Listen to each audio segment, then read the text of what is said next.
I'm Adam Sherman, and welcome to Breaking and Adventuring, a live look inside the Adams County Sheriff's Office.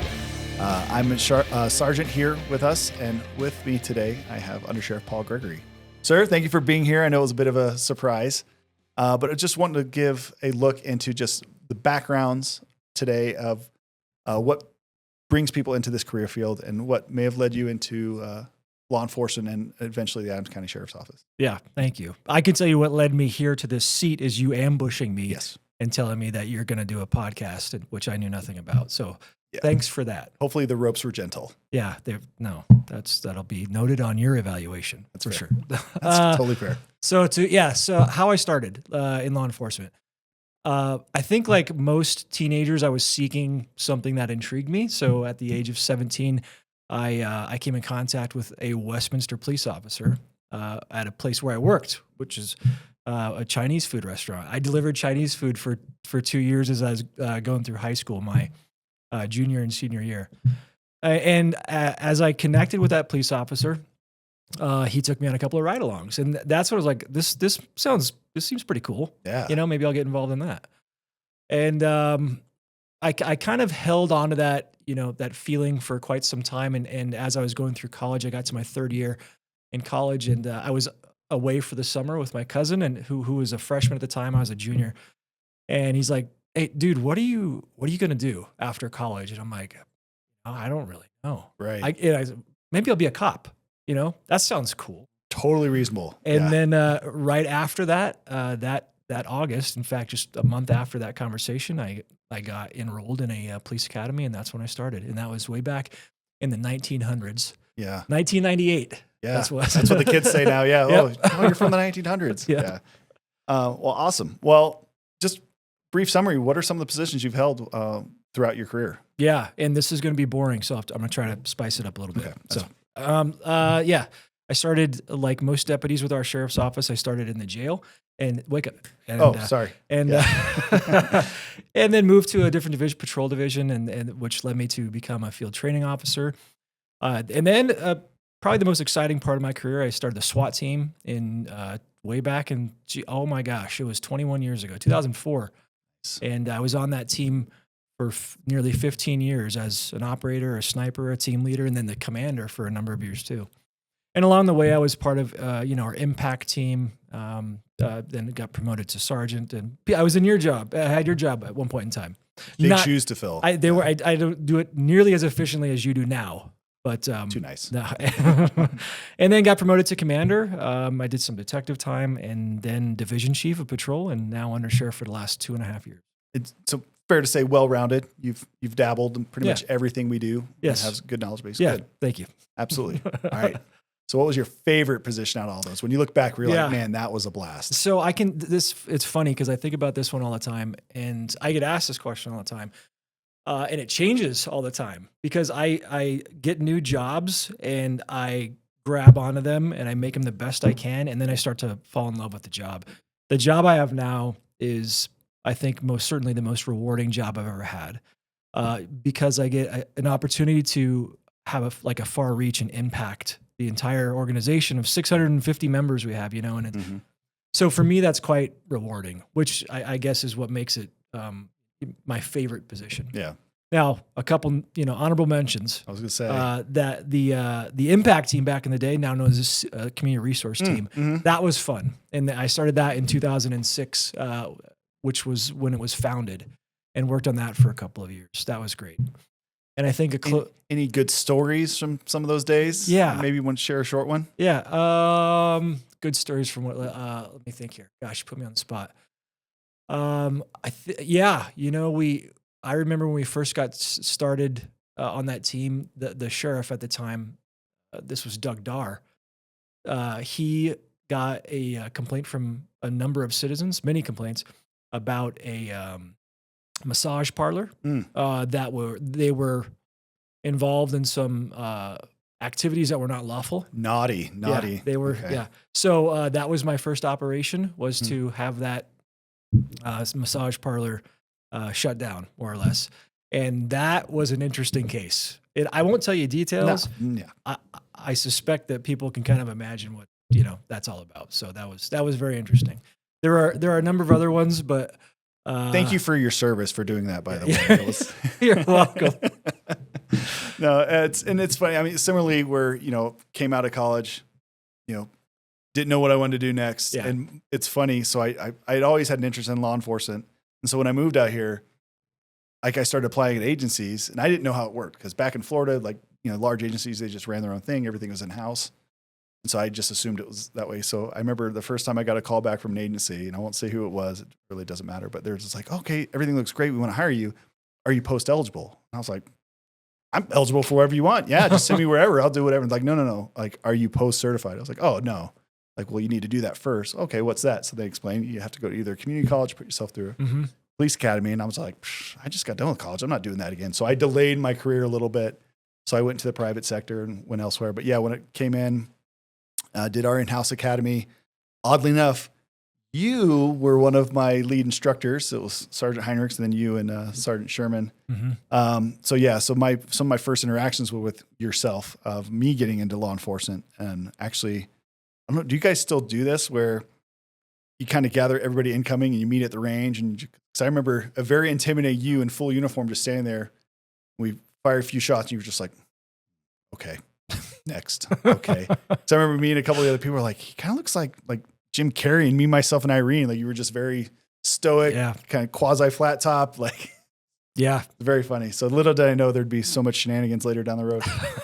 But yeah, bounce around. The one thing I do love about being a part of the sheriff's office is, much like you, I like to see where else I can go and what I can do. But I can like get a new job without losing my job. And it's very, being able to do that every 3 to 5 to however long years, is, I recommend that to anybody. Just anywhere where you can move and grow. Yep. So you're just not stagnant in one area is a huge plus for a lot of us. Yeah. All right. Another off the top one. What's your go-to, or what was at one time like a go-to song that, whether you're in in the car with your CRT partner or you're just getting ready for work, what's a song that you just had to put on for a period in your career? Well, okay. On CRT, I had a partner. He's now a division chief. His name is Mike McKinney. I've heard of him. Yeah, right. So for funsies, we used to play music that would annoy one another. And I can recall playing "Since You've Been Gone" by Kelly Clarkson. That was a good one. That is a good one. Yeah. But we also used to work out together every day. Yeah. We used to do some jujitsu and some kickboxing and, weightlifting, running. We did every day. And I can remember the songs that we would have in our playlist, because we when you get a partner in a car, you become pretty close. So you annoyingly close. Annoyingly. Sometimes. Oh, Yeah. I'll tell you another story about that. Sure. No, I won't. Never mind. And then, so you get annoyingly close. Yeah. And some of that closeness and things where we saw eye to eye was on our music selection. So we had very similar songs at our playlist on our iPods. Do they have these still? I don't think so. I don't know. Okay. But it's Those things. a smaller version of an iPhone that you cannot call anyone on. Right. Yes. And I can recall a couple of the songs by Journey. Ooh. Yes, that nice. was from the movie Vision Quest. If you recall this movie Vision Quest, I think with Matthew Modine. Anyway, those are some go-tos. I love 80s, 90s rock, so Journey's a great one. Nice. Yeah. Okay. All right. I love it. So kind of fast forwarding. So in your position now, what are some of the interesting things you get to do as undersheriff? So I'm sure many people know what a sheriff is. They're the elected official to run the office. They kind of have an idea of like what sergeants and commanders or lieutenants do. But as an undersheriff, what all kind of encompasses that position? Yeah. So my position is quite autonomous. Though there are things that I need to do, but the majority of the time there are things that I find that are necessary or that are wanted by others throughout the organization. The way I look at it, between the relationship between the sheriff and I, and my priority, by the way, is to ensure that the sheriff is successful because he needs to be. But my other priority, and how he and I kind of work, is I try to take care of the inside of the house. I call it, right? And he, takes care of the outside of the house. Now, of course, he takes care of everything, but he relies on me to handle absolutely this stuff. Yeah, that's a big point. Delegation as a leader, I mean, it's paramount. Yeah. So that's where I focus a lot of my time, is internal. Now, events happen. Like last night, we had a community meeting up at Box Elder, which is up in, we'll call it District 7. We had a community meeting from about 6 to 8 p.m. last night, where we go out and we listen to community members. We hear what is concerning them, and then we come up with solutions to their problems. And by the way, as a side note, I think last night that meeting was very productive with that group of people. Great group of people, by the way. We don't get up there often enough, but things like that take the majority of my time, taking care of the folks internally, and then taking care of community meetings, community events, which we have a lot of. As you know, we have a lot of.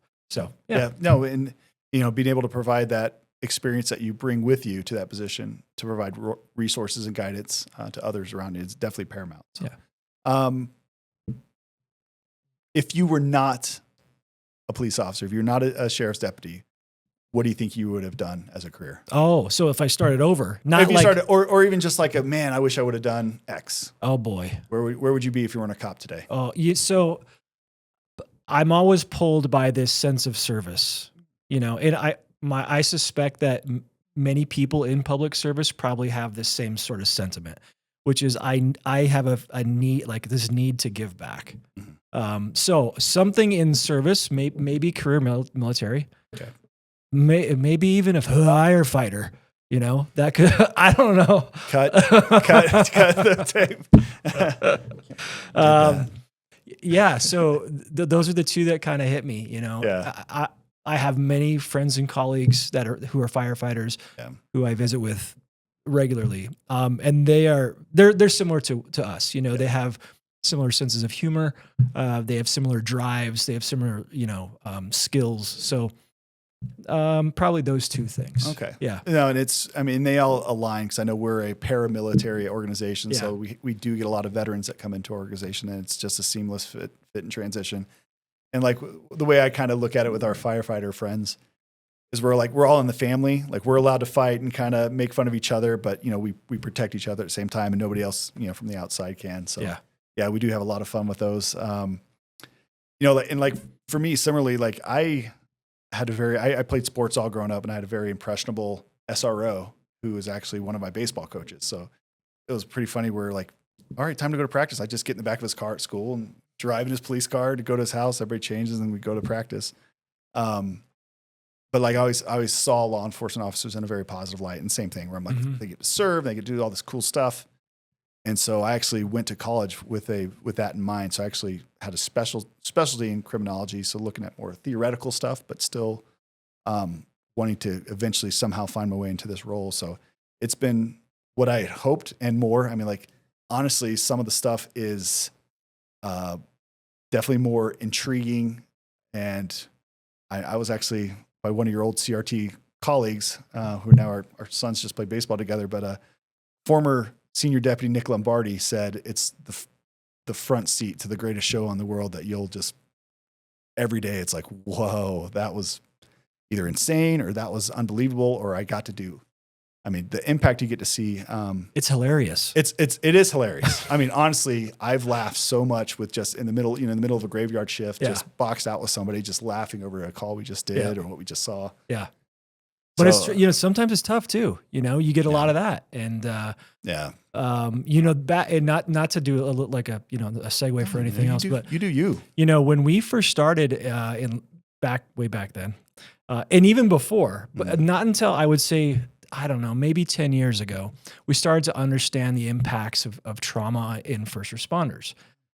So back then, what we really used for our coping skills and mechanisms is to get a chuckle from one another. That helped, when you go to this awful call that you have bad dreams about, that you think about, that whatever. It was this brotherhood and sisterhood that we had to keep us sane. Yeah. Yeah. And we still do. Yeah. Cop humor or dark humor. Yeah. Yeah. No, but we've recognized that in modern law enforcement, and now we have much more sophisticated ways to take care of ourselves. So, the strides in wellness is something we'll get into in further episodes and explore that. But I mean, it's gone in leaps and bounds just in my 16 years. So I can't even imagine what it was like for, the generations before us. Any of those where maybe you showed up to a call and you just were having to just hold back your lunch that you just downed on the way or Oh, something yeah. where you just, I can remember one very vividly, where I was a commander on patrol at the time, and there was a decedent who had been there for months, ooh, months and months, and I didn't even recognize this to be a human. yeah, I recognized it to be just a pile, right. and that was a rough one. Yeah, Summertime by chance? it was July in a motorhome. Ooh. It didn't. Yeah, it didn't smell good. Takes a while to get that out of your, that It smell out of does. your Yeah, uniform. and it's what it's not funny, but it's funny when things can kind of you recall things based on like a smell or hearing something, and there are certain things that I smell, and it takes me right back to that moment. Right. Yep. Yeah. No, honestly, the first autopsy I ever had to go to, yeah. it was the same thing. We had a decedent that unfortunately passed away in a house fire. But yeah, as soon as they went to start, it brought me back to memories just like being around like the household barbecue. I was like, oh, Yep. that's weird. So I'll never smell barbecue the same way again. Yeah. I mean, there's different benchmarks, but then, and I'm sure there's just been so many hilarious times, like it's like right out of a movie or something to where, you know, and I'll ask this of you. What TV show do you think gets it right about law enforcement? What do you think is just like, man, they're pretty spot on? Oh gosh. I mean, besides Starsky and Hutch and Turner and Hooch, besides those shows, Laverne and Shirley. Laverne and Shirley. Yeah. Is there any that get it right? I don't watch TV often. That's fair. Yeah. But yeah, there's some movies get some stuff right, but man, I don't know if there's one that gets everything right all the time. Yeah. Those are hard to come by. Yeah. I mean, I had to stop watching some shows because I'd be like, oh, come on. Like, really? You're going to have the person in plain clothes at the front of the stack? Like, please. The Shield was an example of that. You know, Yeah. there's some really cool stuff in the Shield. Yeah. I don't know if you ever remember that movie or that series, but there's some cool stuff that was kind of accurate, but a lot of it, what you do, you're like, come on, and you're yelling at the like, TV. whatever. Yeah. And you just ruin the experience for everybody else around you. But so I stopped watching those. I've gotten that question a lot. That's why I thought of it, where people like at parties, like, oh, is it like NYPD Blue? Is it like the Shield? Is it like Blue Bloods? And I'm like, honestly, my experience, it's probably most like Reno 911, where just like wild stuff happens. Like, you know, you try to bust open the door and your foot goes through it. Yeah. You're like, bah, that totally happens. Yeah. Like you get out of the car to chase somebody and just fall on your face. Yeah. Like, not to drop any names, but Sergeant Miller, who's retired now. I remember being a partner of his on the SWAT team, and he kicked right through a door one time, and I stood there and laughed. Yes. At him with his leg halfway through the door. Did this really happen? Yep, it was great. Yeah, that's usually my go-to answer if I get questioned along those lines. Because you have those, or you have the person that gets out, they're all in a hurry and they didn't put their car in park. Yeah, and, it happens. So no, I've got one where I won't even name on this one, but we had a call of basically a ready report, just DUI in the area, and so a few of us go over. And this beautiful, beautiful soul of a deputy stops the car. So we're all like, okay, cool. So we're heading to this location. So I'm getting out. I see him. And he just walks up. He goes, hey, look at my finger. Guy's still sitting in the driver's seat, like car's on. And he goes, get out of the car. You're drunk. And I'm just like, no, like that's not how we do roadsides. That's not our procedure. So we stepped in and we put him through. We got a traffic unit who specialized in those, did, proper roadsides and everything. But it was just so funny. Like how the things that cross, the radar. It's like, wow. All right. Yeah. Oh yeah. Plenty of those. Right. So it's been a great experience. Well, I mean, for anybody looking to get into law enforcement, I mean, do you have any advice or any things that they should maybe kind of, as law enforcement's grown from just basically like, here's a key to a car, here's a gun, go to where we are now, where our academy is 22 weeks long, and the curriculum keeps getting more stringent as legislative changes happen. I mean, is there anything you would recommend for people looking for this career? Yeah. So those who are young, looking to get into this, a few things, like make your time leading up to this career relevant time, because law enforcement, believe it or not, a lot of people seek it out as a career. So we have hundreds and hundreds of applicants, and we're looking for the cream of the crop, right? And we've been super fortunate, by the way, as an organization to get the really good employees, such as yourself. Oh, yeah, too nice. Yeah. But so I would say, stay out of trouble, right? Have a path in your life where you're going down the right tracks. And if you start to deviate from those, hop back on them and keep going. So maybe like check yourself before you wreck yourself. Yes, exactly. And surround yourself with some people who have the same types of morals and the same types of values. That's super important. We are who we surround ourselves with. Yeah. So pick your friends wisely. And that's tough to do as a teenager sometimes, right? Absolutely. Particularly culturally, it's tough to do. Yeah. Yeah. Because it seems like a lot of the accolades come from the other end of Totally. breaking away from all that stuff. So. Totally. Stay away from illegal activity. Stay away from drugs. All of these things will be found out in our background process. Yeah. So just, lead a life that is, trouble-free, and do your best to just be a good human. Yeah. And do what is right even when no one is around. And there's a book by Dan Crenshaw, who is a congressman, I think out of Texas. And one of his sayings is return the shopping cart. Yes. And I love this saying because it's just so much that those people who don't return the shopping cart, they bump other cars or whatever. They let the wind take it into another car. Yeah. And you don't have to do it, but it's the right thing to do, right? Because it prevents a lot of things, right? And even for the poor people who's got to come out of the King Soopers and put it back, put it in the right spot, even when no one's around. Yeah. And, that's just a good way to live your life. So I love that saying, and I give that saying to people. Nice. Yeah. And if I could jump onto that too, once you get your foot in the door, don't stop, especially with, seeking out those mentors, just finding people who are, a good pillar of what you're longing to be, whether it's their, different area or something, but surround yourself with some of those good mentors too. Yep. And that's not only for prospective law enforcement officers. I mean, especially for an agency like our size, we have tons of routes where people can come in, and I've met people. I'm like, hey, you'd be a great candidate. Well, I don't want to be a cop. That's awesome. We have IT needs. We have a fully functioning DNA and crime lab that's, just like out of TV. I mean, there's so many different roles that I encourage people, just if you want a good, steady, fulfilling career, it's a great place to look. Yeah, agreed.